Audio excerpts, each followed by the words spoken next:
Many people are discouraged about their health and the health of the planet. Healthyism is a down-to-earth program that helps you to look good and feel great, and as a tiny side bonus, helps the health of our planet. If you are uncertain what to do about personal or global health issues, I'm sure you'll find an answer or three in my easy-to-read Healthyism book, available at Amazon.com. For a free copy of my book, or to set up a free health coaching session, send an email to GaryD@Healthyism.com or call 416-805-5580.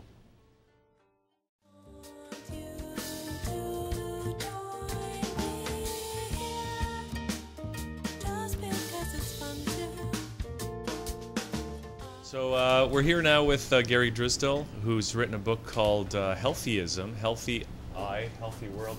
Gary, great to have you here on the show. Thank you very much. Nice to meet you guys. And here's the book. This is what it looks like. And you brought a globe. I bought says a globe. Healthy World on it. Healthy Eye, Healthy World. So, a little demonstration here. Oh, there you go. Here's the Yeah, my Healthy mic's Eye, in and the there's way. Healthy World. Yeah. And fantastic. Yeah, can we lower that down just a bit?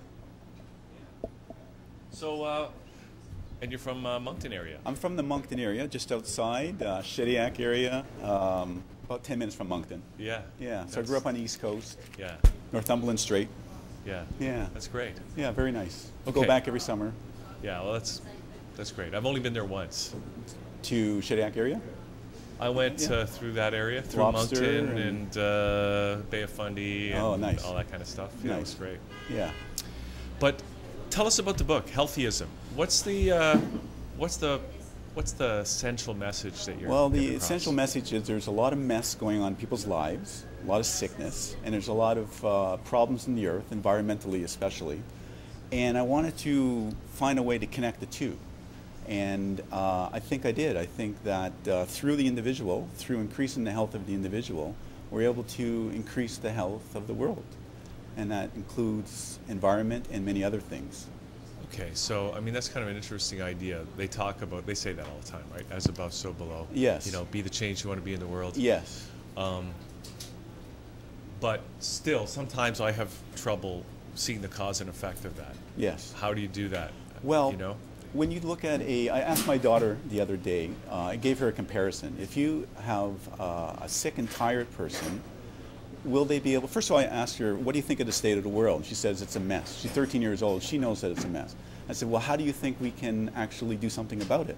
And she says, well, I don't know. So, well, let me ask you this. If you had a sick and tired person compared to a healthy and energized person, which one would be better able to help the world? She said, healthy and energized.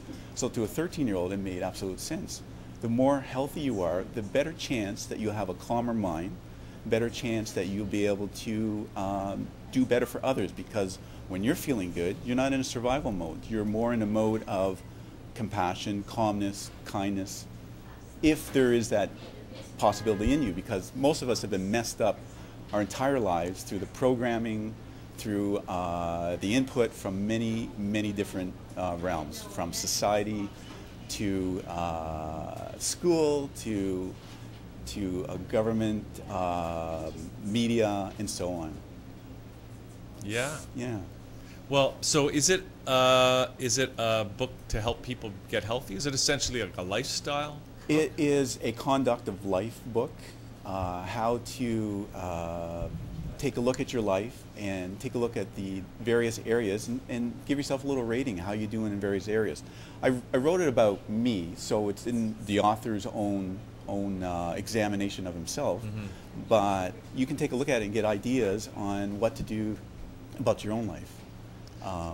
So how did you, I mean, it's called, the subtitle of it is The Evolutionary Practice of Constructive Consciousness. And I'm just curious, it's your own story, in a sense, right?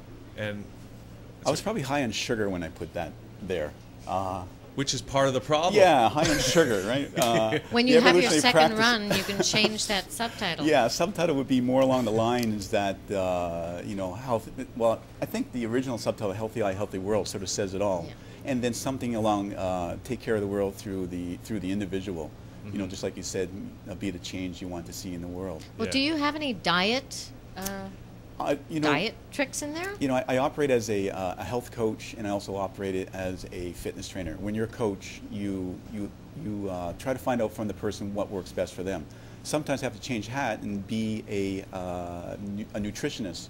You know, my wife's a dietitian, a registered dietitian. I've been studying diet all my life. I've ran and operated a bunch of fitness clinics, and so I have an understanding, basic understanding, what it takes to have to be healthy, to eat healthy. Well, can you give us some tips? Sure, absolutely. In a nutshell? You know, healthy, we hear it a lot. Wholesome foods are the way to go. Which means what? Well, which means foods that haven't been tampered by us, by humans. So what were cavemen eating? And you know, you can make a lot of fun of that, but what were cavemen eating when they were roaming before? They were eating what they could catch and what they could pick. And those are type of foods that are probably the best for you. We weren't into grains at all. We may have, on occasion, picked a grain here and there, but now it's mass consumption. We eat cereal for breakfast, bran buds, we have bread on our sandwiches, we have pasta at nighttime. It's grains throughout our diet. And so are you saying just do proteins? Well, no, you probably have, you might need a little bit of grains to give you the stores that you need, but, and protein, you know, I wonder if it's a complete myth, because you hear about the protein myth, that we need so much protein in our diet. If you look at all the big animals in the world, the hippos, the gorillas, and the giraffes and whatnot, what do they eat? They're mostly vegetarians. A little bit of insects here and there that get on the leaves that they eat, but they're mostly vegetarians. So how much meat do you actually need? Yeah, but then there's lions and dogs and bears. Sure, oh my, and sure. they eat meat. Different stomach structure and whatnot, and you have to, you know, it comes down to how do you feel best, and you have to make yourself your own experiment. How do you feel best? They say, Yes. or I've read some stuff that's saying that humans, being the primates that we are, like really the best food for humans is fruit, is really the best. Well, I think it depends on whose book you read. yeah, well, think about well, it's all about insulin. So I seem to hear and read nowadays, insulin. How is your insulin affected by the foods that you eat? The glycemic index? It's like the glycemic index, but how your insulin reacts to the sugars that comes into your body. And sugar is sugar, but it's also fruit. And it's also all the derivatives of sugar and fructose and whatnot. So when you eat something that has a sugary output to it, your insulin rises, and you're going to have a reaction to that.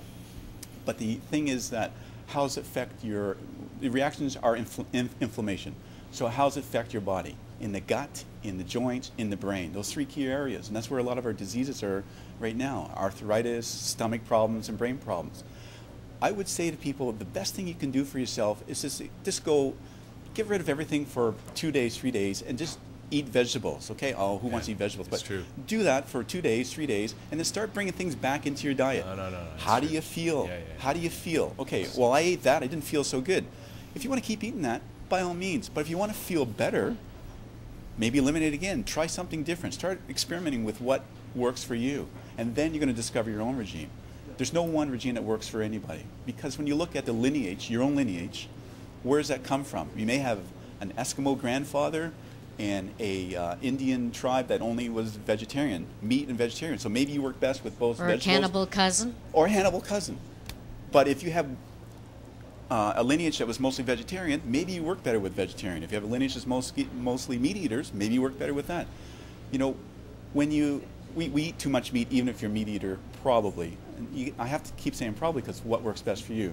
When we eat meat, we should do it with compassion. We should do it without. We shouldn't be gluttonous when we eat the meat. We should take a look at it.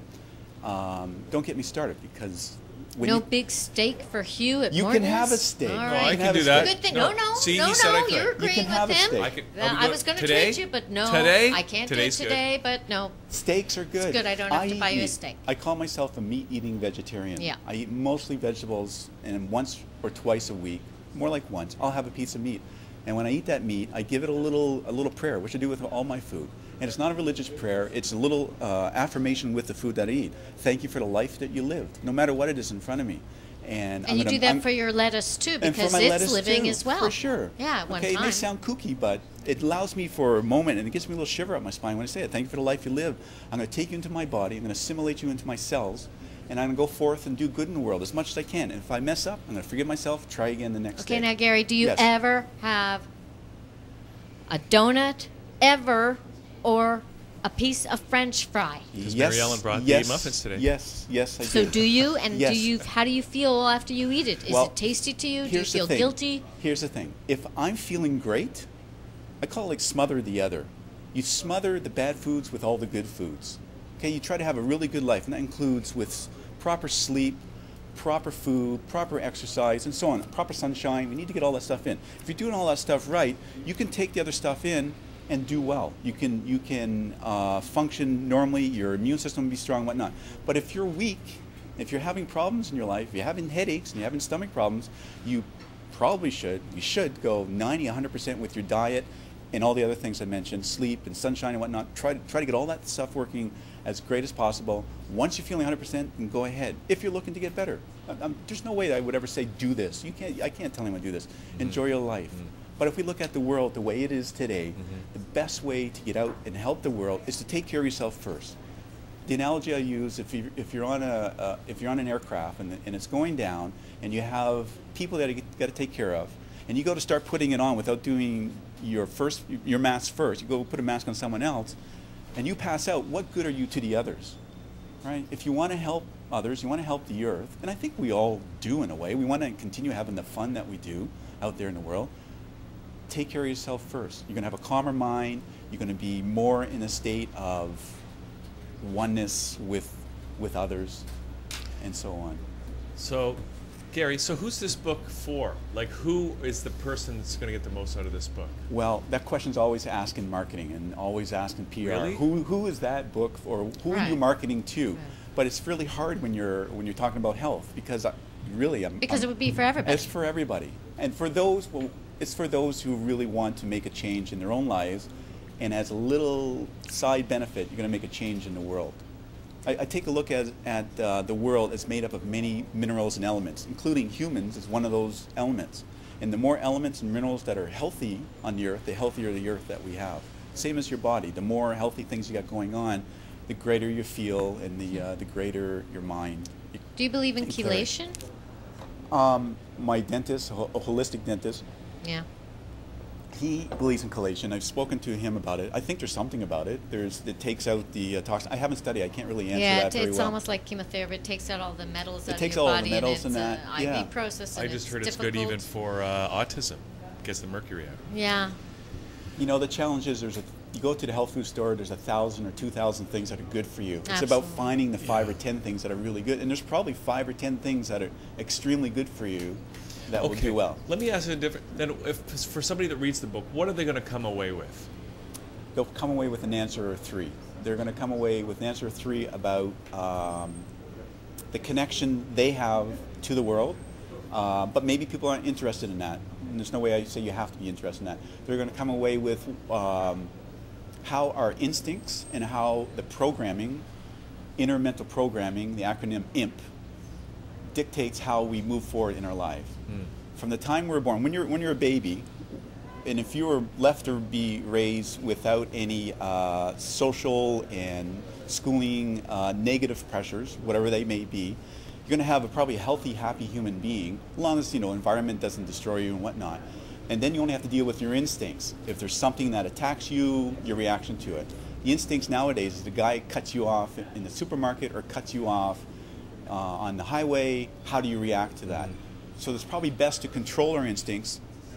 Take a look at them first. Never negate them, but take a look at them and make the best choice. If someone cuts you off in traffic, he's having a bad day or a bad life or something, and just let that person go. Only 3 things happen in any interaction.